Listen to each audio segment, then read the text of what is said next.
रसूलुल्लाह सल्लल्लाहु अलैहि वसल्लम ने इरशाद फरमाया,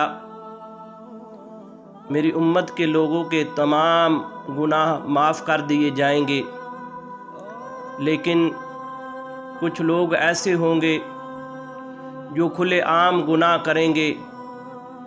खुले आम के अलावा वो रात को गुनाह करेंगे और उनके रब उनके गुनाहों के ऊपर पर्दा डालेगा, लेकिन जब सुबह होगी तो वो लोगों को अपने गुनाह बयान करेंगे। ऐ फ़लाँ, मैंने रात को बुरा फ़लाँ काम किया, मैंने फ़लाँ काम किया। तो अल्लाह के महबूब ने फरमाया उनके वो गुनाह माफ़ नहीं किए जाएंगे, क्योंकि उनके रब ने उनके गुनाहों के ऊपर पर्दा डाला, लेकिन उन लोगों ने सुबह लोगों के सामने अपने गुनाह बयान कर दिए।